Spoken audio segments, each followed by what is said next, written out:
Hi, this is Josh Apter. We're live from Cine 2014. We are using iPads and iPhones, and we're streaming live to you today. The Padcaster's out. It's out podcasting somewhere, doing something. But we're here with Rich Rothman from Hexolux. Hi. Hi. How you doing? You don't even have a hand free to shake my hand. Hand free, no. We just bumped into each other the other day. You had a really cool light. I said, "How would you feel about being interviewed about it?" And you said, "Sure, why not?" Let's have some fun. Came by yesterday. We didn't have any schedule. Now you're here today, so I'm really glad you could make it. And thanks for having the time. Yeah, sure. Just tell me, this is a new product. You've been working on it for a while. Tell me what we got in front of us here. We have a 125 watt power consumption LED cinema light. This one is a daylight color temperature that's been designed to be very versatile. So it's really 3 lights in one. Okay. I can go through that. Yeah, sure. My partner is a shooter for 20 years and never could find a light he wanted, and then the LED thing started to happen, and we spent about 3 years before we announced it last year to perfect it. Okay. So this is 3 years in the making. Now, how Yes. is it 3 lights in the making? Well, we have a standard Fresnel. Uh-huh. Yeah, I can hold that for you. Okay. Which zooms, oh, here we are, zooms from 15 in a tight spot, floods to 60.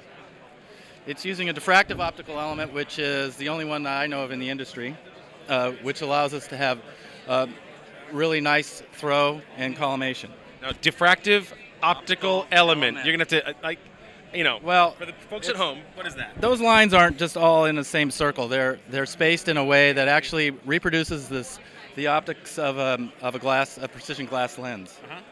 And because you need really to do it in any practical way in plastic, you can't have any heat, so you haven't been able to do it with traditional lighting systems in the past. Mm-hmm. Now we have LEDs that have no heat. Right. You can do that. The second light is, if you're using a green screen at all, you've all run into the problem of having inconsistent light field across the green screen. Sure. Well, because this is a lightweight precision optic, you can open this up and tilt it plus or minus 15 degrees. Well, that means you can set this light to the side of your green screen and then tune this back and forth until you have a consistent light field. Guys tell me that use them that now they don't have to use 2 or 3 panels to light a green screen. They can just use one Hexolux light. And the third light. This is the softbox. Softbox.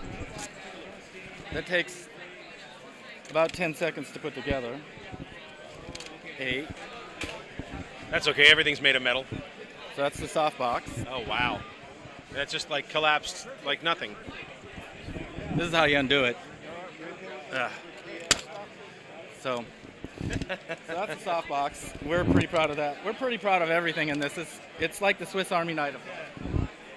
Now, it's also running off of a battery, I see, right? Running off a battery or AC. This is a 100-watt battery pack. It'll run for about 45 minutes at the full output, which is like a 200-watt HMI. Okay. And it weighs, Let me see how much it weighs. Josh, It's pretty standard. it's about 9 pounds. That's kind of what you want, though, right? That's what you want. That's really nice. Now, what are these? This weight. It's also it's a router. No, those connectors in the back are the DMX connectors. Okay. So just to finish on the softbox. Yeah, sure. You just drop that softbox in, and we can turn the softbox on here. Okay, I'm talking to the mic. And if we flood that out, that should be blinding you now. Yeah. The people at home who can no longer see. There we go. So that's like a normal panel. And so all 3 of these lights, these capabilities are in one light that costs about the price of one light. What is the cost of this light? Well, just with the barn doors, it's $2,400, and with the barn doors and the softbox, it's $2,650. That's pretty incredible. Thank you. Very versatile piece of equipment. Now, you're going to tell me a little bit about, you said you worked with a lot of startups. Yeah, I've been doing startups for since I was 16. Okay, now, when you say doing startups, what does that mean? Starting them up, or does that mean that you... I started a company in my garage at age 16, and then I've worked with startups and run them, and this one I'm starting with my partner Pete Smith. He's the DP. Well, we're the partners. Okay. Yeah. I went to school and got a degree in mathematical physics, and then got interested in the business side, and studied with a lot of entrepreneurs, got a lot of apprenticeship and worked on image processing, mostly hardcore image processing, optical image processing, Fourier optics. What was the first product that you started out of your garage? I'm curious. It was I got involved with a guy doing brainwave research. And when you're doing brainwave research, you need to create flashing lights to stimulate the brain to do different things. Yep. And I came up with a new way of encoding and decoding the flashing lights so that they could run their experiments consistently. Wow.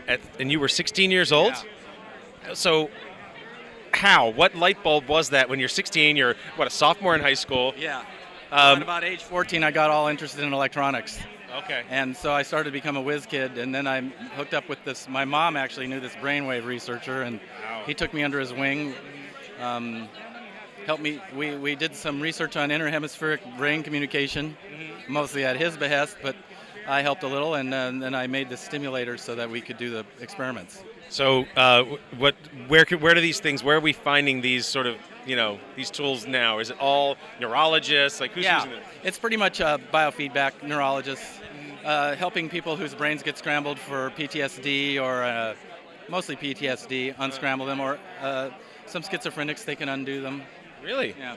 Now, have you heard there's a whole an industry now that's growing called neurocinematics? I think it's actually bigger here than it is in New York, but a friend of mine is a neurologist, and he's talking about mapping the way our brains react to different imagery. Oh, sure. Right? So you've heard of this? Yeah, with a big MRI. It's called functional MRI. Okay. Then you need a lot of image processing, and that's the cinematic part. Yeah, and so now it's like, there are these boutiques opening up out here saying, like, we can help you manipulate your audience so that they'll come back 2, 3, 4 times, or they'll respond to your product. It's a big piece of hardware. It's a, $10 million sensor you need to.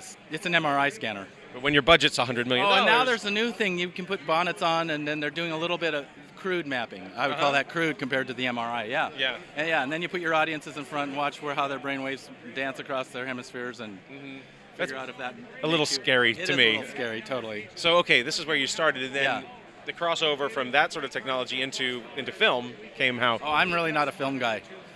Lately, I've been working on some low-cost robotics, and when Pete, my partner, and I met, we saw where lights, cameras, and robotics could go to change the production studio of the future. Okay. So this is just the first product. Okay, so you're more as an entrepreneur than a film geek. Yes. Like I watch a lot of movies. I've anything, never made one. Anything good?